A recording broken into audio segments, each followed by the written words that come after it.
1847 में एक Irish artist James महोनी ने आयरलैंड के हालात की कुछ इस तरह से पिक्चर क्लिक की। आयरलैंड की गलियां लोगों की लाशों से भरी हुई थीं। माएं अपने भूखे बच्चों को अपने सीने से लगाए रोटी के चंद टुकड़ों के लिए भीख मांग रही थीं। हर तरफ गरीबी, भूख, मायूसी और मौत के साए मंडरा रहे थे।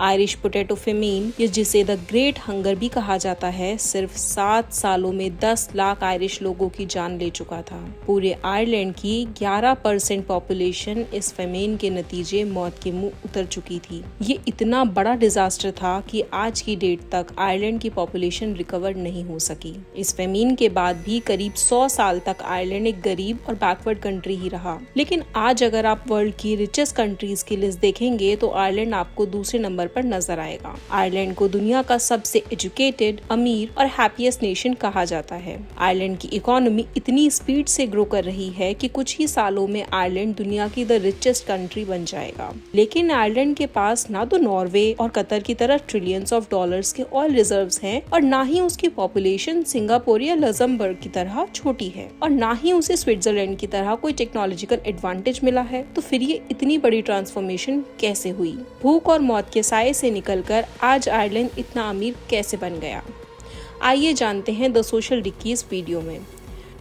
तो चलते हैं 19वीं सेंचुरी में, जब आयरलैंड में जिंदगी बेहद मुश्किल थी। उस वक्त आयरलैंड ब्रिटिश एम्पायर के कंट्रोल में था, जो उसे उस वक्त अच्छा खासा एक्सप्लॉइट करती थी। आयरलैंड के लोगों को सेकंड क्लास सिटीजन के तौर पर ट्रीट किया जाता था। आयरलैंड की 90% इकोनॉमी एग्रीकल्चर पर डिपेंडेंट थी और आयरलैंड की 80% जमीन पर एक ही चीज उगाई जाती थी, जिसे हम पोटैटो कहते हैं। 17वीं सेंचुरी में आयरलैंड पोटैटो कल्टीवेट करने वाला यूरोप का पहला रीजन था। यही आलू वो रीजन था जिसकी वजह से आयरलैंड की पॉपुलेशन पूरे यूरोप में सबसे तेजी से बढ़ रही थी। 1700 में आयरलैंड की पॉपुलेशन 3 मिलियन और ये 100 सालों में बढ़कर 5 मिलियन हो गई। और फिर फेमाइन आने से पहले 1840 में आयरलैंड की पॉपुलेशन 8 मिलियन तक पहुंच चुकी थी। सिर्फ 150 सालों में 266% का पॉपुलेशन ग्रोथ, और इसकी एक ही वजह थी, वो था आलू।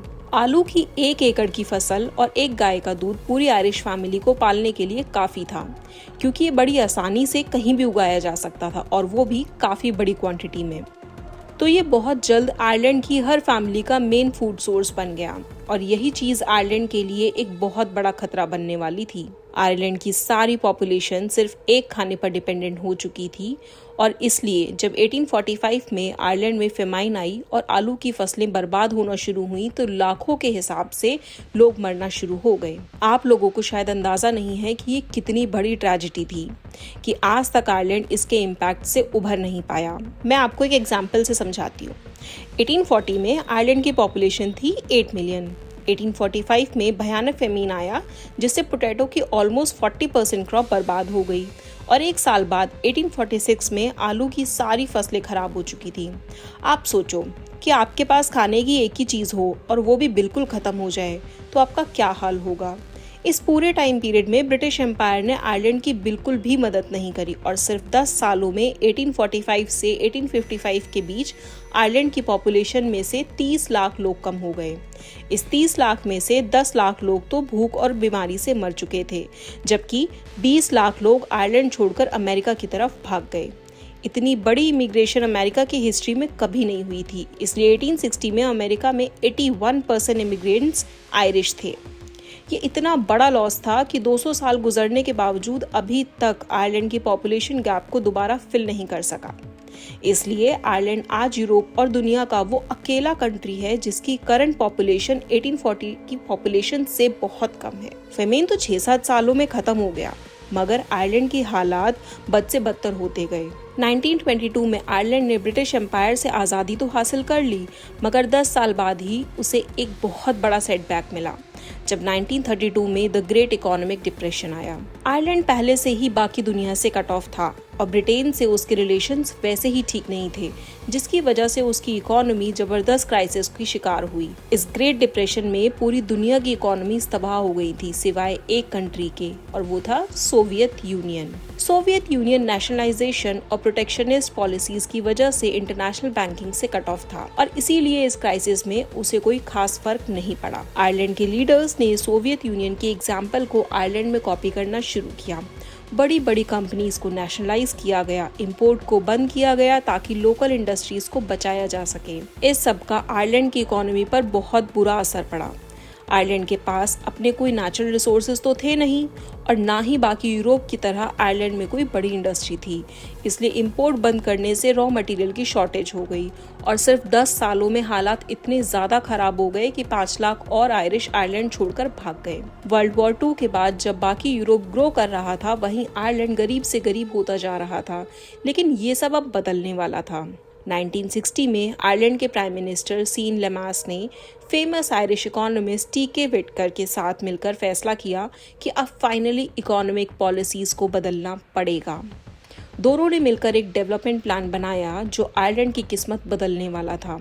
आयरलैंड में नेशनलाइज की कंपनीज को दोबारा प्राइवेट कर दिया गया। फॉरेन इन्वेस्टमेंट लाने के लिए बाहर की कंपनीज पर से टैक्स रिक्वायरमेंट्स खत्म कर दी गई, इंपोर्ट खोल दी गई और सबसे बड़ा काम ये किया कि एक फ्री जोन बनाया गया जहां पर प्रेजेंट किसी भी कंपनी से कोई टैक्स नहीं लिया जाता था। आयरलैंड ने सारे बड़े बिजनेसमैन से पैसा कलेक्ट करके इस फ्री जोन में एक एयरपोर्ट भी बनाया ताकि इंडस्ट्रियल एरिया को बाकी दुनिया से कनेक्ट किया जा सके। इस जोन को शैनन फ्री जोन भी कहा जाता है और ये दुनिया का पहला मॉडर्न फ्री ट्रेड जोन माना जाता है। सिर्फ 6 सालों में इन पॉलिसीज का आयरलैंड की इकोनॉमी पर जबरदस्त इम्पैक्ट पड़ा। जहां बाकी सारे यूरोप में बिजनेसमैन इंक्रीजिंग टैक्सेस से परेशान थे, वहीं आयरलैंड जीरो टैक्स पॉलिसी की वजह से उन्हें जन्नत लगने लगा था। बड़ी बड़ी कंपनीज ने अपनी मैन्युफैक्चरिंग यूनिट्स को आयरलैंड में शिफ्ट करना शुरू कर दिया था। इन कंपनीज में इंटेल एंड डी बेयर्स भी शामिल थे। इकोनॉमिक सक्सेस के बाद आयरलैंड ने एम किया कि नेक्स्ट टारगेट है यूरोपियन इकोनॉमिक अलायंस में शामिल होना। इसी दौरान 1967 में आयरलैंड ने पूरे देश में फ्री एजुकेशन स्कीम इंट्रोड्यूस कराई।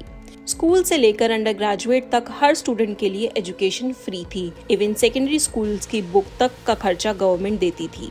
धीरे धीरे आयरलैंड के हालात बदलना शुरू हो गए थे, लेकिन 1970s में आयरलैंड को एक और झटका लगा। 1970 में अरब इजराइल वॉर के बाद लगने वाले ऑयल सैंक्शंस की वजह से यूके और पूरी वेस्टर्न वर्ल्ड की इकोनॉमी बुरी तरह हिल गई थी।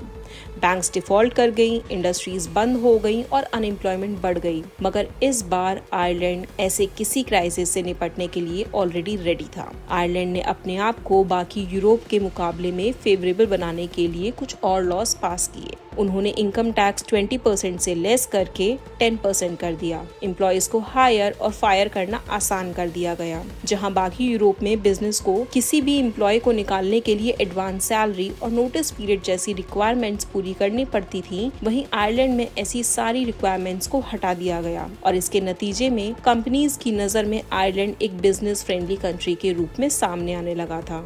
अगले 20 सालों में आयरलैंड ट्रांसफॉर्म हो चुका था।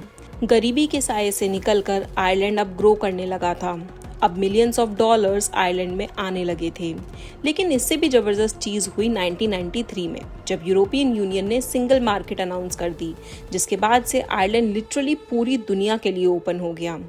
Tax free policies, friendly environment और जबरदस्त लॉ एंड ऑर्डर की वजह से tax free policies, friendly environment और जबरदस्त लॉ एंड ऑर्डर की पॉलिसीज की वजह से वो पूरी दुनिया की बड़ी बड़ी कंपनीज को अपने अंदर ऑफिस सेटअप करने के लिए अट्रैक्ट करने लगा। फॉरेन इन्वेस्टमेंट इतनी ज्यादा थी कि सिर्फ 10 सालों में 1990 से लेके 2000 के बीच ही आयरलैंड में फॉरेन इन्वेस्टमेंट 2.2 से बढ़कर 49.2% तक चली गई थी। इतनी कंपनीज के आने से बहुत ज्यादा जॉब्स क्रिएट होना शुरू हो गई। टैक्सेस कम थे, सैलरी ज्यादा थी, तो लोगों की परचेसिंग पावर भी बढ़ गई। लोग पैसा खर्चते गए और इकोनॉमी एक्टिविटी बढ़ती गई, डिमांड क्रिएट होती गई और कंपनीज आती गईं और एक जबरदस्त इन्वेस्टमेंट लूप बन गया। गवर्नमेंट के पास इतना पैसा कलेक्ट हो गया कि उसने इंफ्रास्ट्रक्चर और वेलफेयर पर खुली स्पेंडिंग शुरू कर दी। 2007 तक आयरलैंड यूरोप की 3rd रिचेस्ट कंट्री बन चुकी थी। आयरलैंड की पर कैपिटा इनकम ब्रिटेन से 40% ज्यादा थी। वहीं ब्रिटेन, जिसने 150 साल तक आयरलैंड पर रूल किया था, अब उससे बहुत गरीब हो चुका था। ये होता है रिवेंज। काश इंडिया और पाकिस्तान भी ऐसे ही ब्रिटेन से रिवेंज ले पाते। आयरलैंड की स्टोरी में एक उम्मीद है कि हालात जैसे भी हों, जितने भी खराब हों, देयर इज ऑलवेज अ वे। गरीबी किसी की किस्मत में नहीं होती। ईमानदारी, मेहनत और प्लानिंग से कैसी भी हालातों को बदला जा सकता है। आज आयरलैंड पूरी दुनिया के लिए एक टैक्स हेवन है। 2015 में एप्पल ने $300 मिलियन के असेट्स अमेरिका से आयरलैंड ट्रांसफ़र किए ताकि टैक्स को अवॉइड किया जा सके। एजुकेटेड वर्क फ्रंट, ज़बरदस्त इंफ्रास्ट्रक्चर, लो क्राइम रेट वो फैक्टर्स हैं जिनकी वजह से आयरलैंड दुनिया के सारे बिजनेसमैन के लिए बहुत अट्रैक्टिव कंट्री बन गया है और यही फैक्टर्स उसे बहुत जल्दी दुनिया का सबसे रिचेस्ट कंट्री भी बनाने वाले हैं। अगर आपको हमारी वीडियो अच्छी लगी हो तो हमें सब्सक्राइब करें, वीडियो को लाइक करना ना भूलें। Thank you.